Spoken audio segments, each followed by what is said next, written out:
So hey guys, welcome to our new video.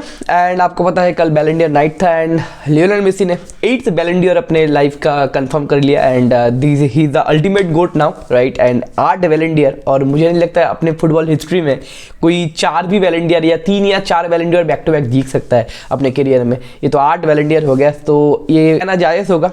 He is the ultimate GOAT in football history.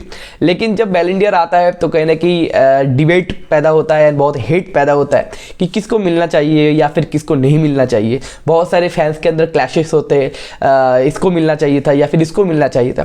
तो थोड़ा बहुत हम लोग analysis करेंगे। सो इसके ऊपर ये वीडियो होगा, तो थोड़ा बहुत हम लोग एनालिसिस करेंगे कि ये सच में लियोनेल मेसी इस साल बैलन डी डिजर्व करता था या फिर कोई और था ज़्यादा डिजर्व करता था। तो थोड़ा बहुत हम लोग एनालिसिस करेंगे और एंड ऑफ द वीडियो मैं अपना पॉइंट ऑफ व्यू बताऊंगा कि अकॉर्डिंग टू मी किसको बैलन डी इस साल मिलना चाहिए था, राइट। तो चलिए स्टार्ट करते हैं। सो फर्स्ट कम फर्स्ट, पहले हम ये जानने की कोशिश करेंगे कि बैलन डी कौन देता है और किस चीज के ऊपर दिया जाता है। बैलन डी देता है फ्रेंच या फ्रांस फुटबॉल एसोसिएशन, राइट।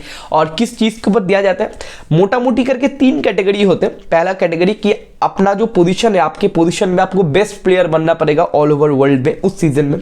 दूसरा चीज है आप अपने टीम को ट्रॉफी जितवाना पड़ेगा, राइट। आपको ज्यादा ट्रॉफी जिताना पड़ेगा, आपका जो इंपैक्ट है वो ट्रॉफी के ऊपर जाए। एंड तीसरा पॉइंट है इंपैक्ट होना चाहिए। तो कहना है कि आप टीम को या टीम के जो परफॉर्मेंस है या फिर मैचेस है उसको आप चेंज कर सकते हो, इंपैक्टफुल परफॉर्मेंस आपको देना पड़ेगा। ये बेसिक 3 पॉइंट्स के ऊपर बैलन डी दिया जाता है, राइट। एंड बैलन डी में वोट कौन करते हैं? बैलन डी में कोई एआई नहीं है and that is the main confusion part and main debatable part. कोई एआई, कोई सिस्टम, कोई पॉइंट्स, कोई रूल्स नहीं है। It's all about voting system. और वोट कौन देते? इसका 50% वोट देते इंटरनेशनल कोचेस या फिर इंटरनेशनल कैप्टन्स एंड 50% वोट देते हम और आपकी तरह फैंस एंड फुटबॉल जर्नलिस्ट या स्पोर्ट्स जर्नलिस्ट आप कह सकते हो। तो कहीं ना कहीं ये बायस्ड होना ही है। कहीं ना कहीं कोई रूल्स नहीं है, कोई एल्गोरिथम नहीं है या फिर कोई एआई नहीं है, कोई सिस्टम नहीं है। ये लोगों के पॉइंट ऑफ व्यू के ऊपर या लोगों के ओपिनियन के ऊपर ये वोट दिया जाता है। तो कहीं ना कहीं ये पूरा का पूरा सिस्टम बायस्ड होना लाजमी है। कहीं ना कहीं आप अगर एक कैप्टन से पूछो या अगर आप कोच से पूछो या फिर कोई फैंस या जर्नलिस्ट से पूछो, अपना फेवरेट फुटबॉलर उनके पास होता है और कहीं ना कहीं उनको वोट देते हैं लोग। और इसका कारण किसी को आपको बोलना नहीं पड़ता है, आप वोट देते हो, चलो फाइन, वोट काउंट हो गया आपका। तो कहीं ना कहीं इसके ऊपर कहीं ना कहीं बैलन डी दिया जाता है, राइट। ये पूरा का पूरा मामला बैक स्टोरी कैसे बैलन डी इंट्रोड्यूस होता है अभी हम डिस्कस करेंगे कि इस बार का बैलन डी जो लियोनेल मेसी को दिया गया वो क्या ठीक ठाक है, डिजर्विंग है या फिर बायस्ड ओपिनियन है, या फिर बायस्ड ओपिनियन तो होगा या फिर कोई गलत है या फिर रिग्ड है, जो बोलते रॉब्ड है, राइट। तो चलिए डिस्कस करते हैं। पहला पॉइंट, जो बैलन डी में जो सेकंड पोजीशन में था या फिर जो बिगेस्ट कंटेंडर था लियोनेल मेसी का, that is Erling Holland. Holland का जो कंट्रीब्यूशन था, ही is the greatest centre forward of this year, right. And उसका गोल कंट्रीब्यूशन सबसे ज्यादा था, प्रीमियर लीग में सबसे ज्यादा एंड ऑल ओवर यूरोप में सबसे ज्यादा, लेकिन प्रीमियर लीग का भी सबसे ज्यादा इंडिविजुअल बेसिस में एंड आपका यूसीएल के भी सबसे ज्यादा, right. And he won the treble for Manchester City, right. And दूसरी तरफ था लियोनेल मेसी, कंट्रीब्यूशन एक जैसा ही था, गोल और असिस्ट मिला के गोल कंट्रीब्यूशन हालैंड के आसपास ही था।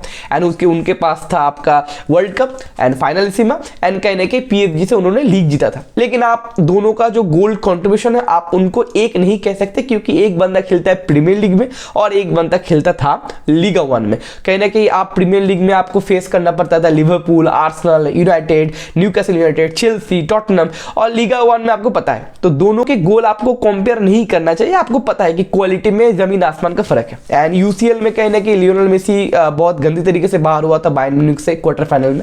तो कि यूरोप में मेसी का उतना कंट्रीब्यूशन नहीं था। मेसी का मेन कंट्रीब्यूशन था वर्ल्ड कप में। बहुत सारे लोग बोलते हैं कि वर्ल्ड कप में उसको 5 पेनल्टी मिल गई इसलिए मेसी वर्ल्ड कप जीत गया। That is not the matter. मैंने वर्ल्ड कप का हर एक मैच देखा है, अगर आप भी अगर हर एक मैच देखे हो तो कहने कि मेसी का कंट्रीब्यूशन आपको पता है, he was the difference on the field, right. Messi के वजह से अर्जेंटीना वर्ल्ड कप जीती है, मतलब जितवा सकता है उस टीम को, लेकिन उसका इंपैक्ट सबसे ज्यादा था, राइट। इसके ऊपर कोई डाउट नहीं है। और हालैंड का भी कंट्रीब्यूशन बहुत बढ़िया था, उसका एक मेजर पार्ट था ट्रिबल या फिर सिटी का ये डोमिनेंस के लिए, राइट। तो अभी जो लॉजिक दिया जा रहा है कि मेसी का जो वर्ल्ड कप का परफॉर्मेंस है उसके ऊपर मेसी को दिया गया बैलन डी, राइट। मतलब ये क्लियर है, मतलब हम समझने की कोशिश करेंगे इस वीडियो में बैलन डी जीतने के लिए क्या चीज चाहिए होता है। लॉजिक तो नहीं है, रूल्स तो नहीं है, लेकिन हम लोग एज ए एग्जांपल लेंगे और थोड़ा बहुत बैक स्टोरी जानने की कोशिश करेंगे या फिर एनालिसिस करने की कोशिश करेंगे क्या चाहिए। अगर एक प्लेयर अगले साल बैलन डी जीतना चाहता है तो उसको क्या क्या जीतना पड़ेगा या फिर क्या क्या करना पड़ेगा, राइट। तो फर्स्ट पॉइंट जो बोला जा रहा है, जो मेसी का जो बैलन डी जीतने का जो मेन रीजन है, दैट इज वर्ल्ड कप। अगर वर्ल्ड कप जीतोगे तो आपके पास बैलन डी गारंटीड होगा, राइट। तो ये फॉर्मूला हो गया, वर्ल्ड कप जीतोगे तो गारंटी आप बैलन डी जीतोगे, right. No, that is not a formula. क्यों?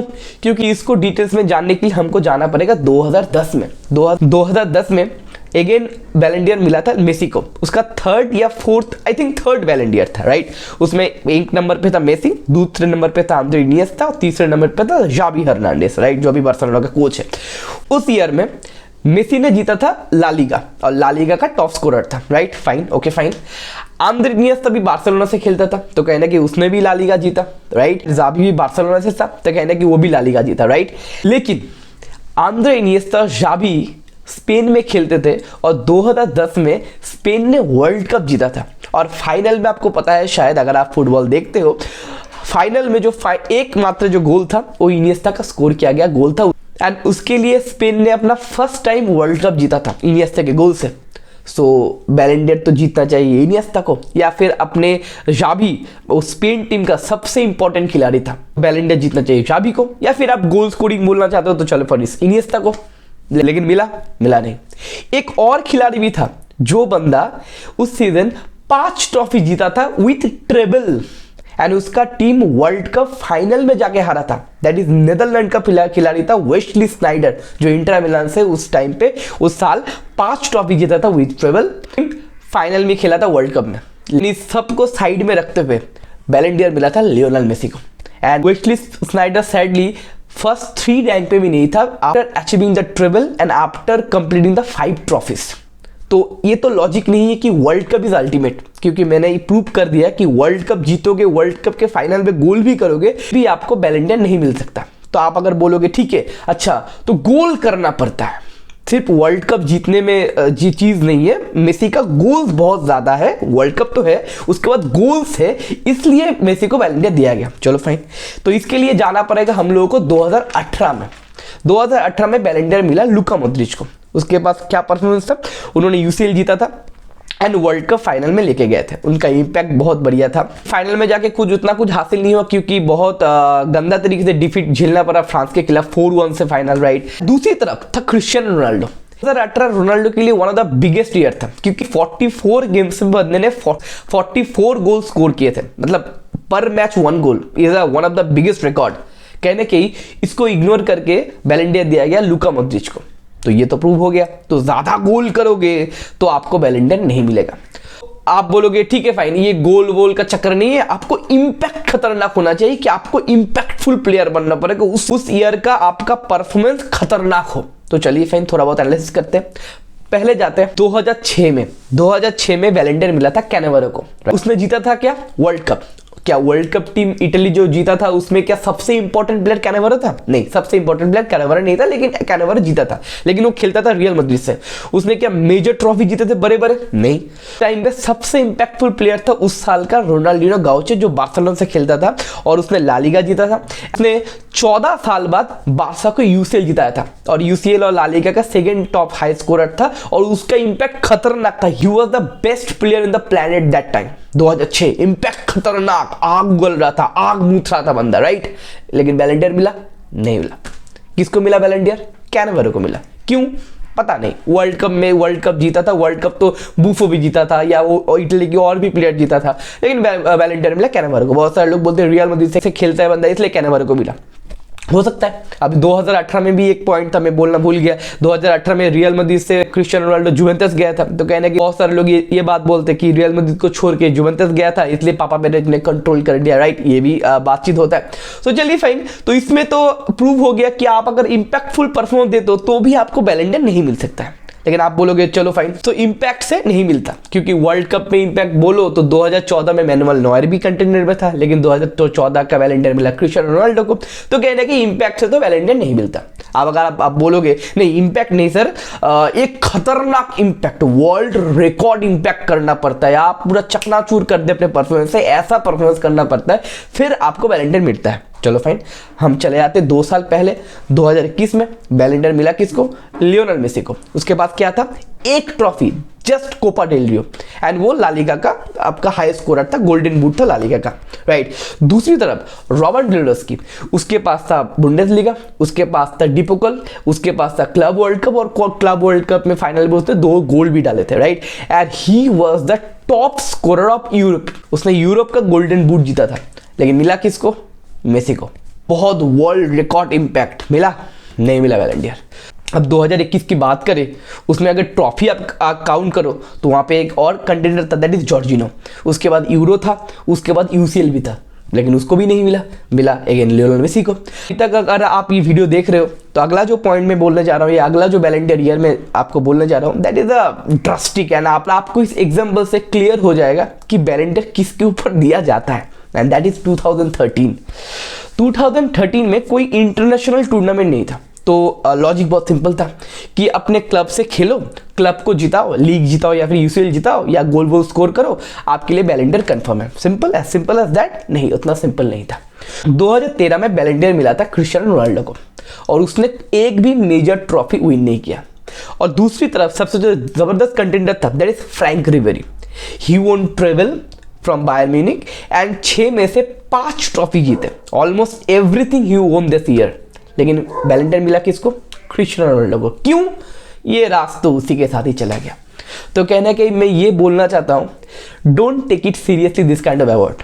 क्यों? क्योंकि फुटबॉल एक टीम गेम है, और टीम गेम में इंडिविजुअल अवार्ड उतने काम का नहीं होता। बहुत सारे प्लेयर्स बोल चुके हैं, लेकिन फैंस बहुत इमोशनल होते हैं कि देखो ही is the biggest player, he is the biggest player. देखो बिगेस्ट प्लेयर बोल के कोई भी प्लेयर नहीं होता, इट्स अ टीम गेम। एक बड़ा प्लेयर एक छोटे टीम में जाए तो वो बंदा वहां पे गायब भी हो सकता है। अगर ये छोटा प्लेयर, मीडियम साइज का प्लेयर अगर बड़े टीम में आए तो कहने कि उसका इंपैक्ट ज्यादा हो सकता है। हाँ, जितने सारे प्लेयर्स बैलन डी जीते, मैं उनको डिसरेस्पेक्ट नहीं करना चाहता, सारे बढ़िया है, they are the great of this game, लेकिन they are not the ultimate, they are not the ultimate best of this year. तो कहने की बायस्ड ओपिनियन होते, बैलन डी कहने की फेयर प्ले कभी भी क्रिएट नहीं करता। बैलन डी में बहुत सारे कॉन्ट्रोवर्सी होते, just enjoy it and leave it. कहने की इसको उतना सीरियसली देखने की या फिर उतना सीरियस इंपैक्ट डालने की कोई जरूरत नहीं है। इतना सारा मैंने एग्जांपल दे दिया। एंड द लास्ट फाइनल मैंने बताया था कि एंड ऑफ दिस वीडियो में अपना प्रिडिक्शन दूंगा या अपना ओपिनियन बताऊंगा कौन वो प्लेयर है जिसको मैं चाहता हूं ये अकॉर्डिंग टू मी उसको बैलन डी जीतना चाहिए। देखो बैलन डी का 3 रूल होते हैं, मैं पहले बोल चुका हूं, वो भी करने वाला हूं। अपनी पोजीशन में बेस्ट प्लेयर, मतलब उस पोजीशन में उस ईयर के आप बेस्ट प्लेयर हो। दूसरा, आप टीम को टूर्नामेंट जिता रहे हो, मतलब ट्रॉफी जिता रहे हो। और तीसरा, आपका इंपैक्ट खतरनाक है, आपका इंपैक्ट उस साल खतरनाक था। And that is for me Rodrigo Hernandez. Take care, bye bye.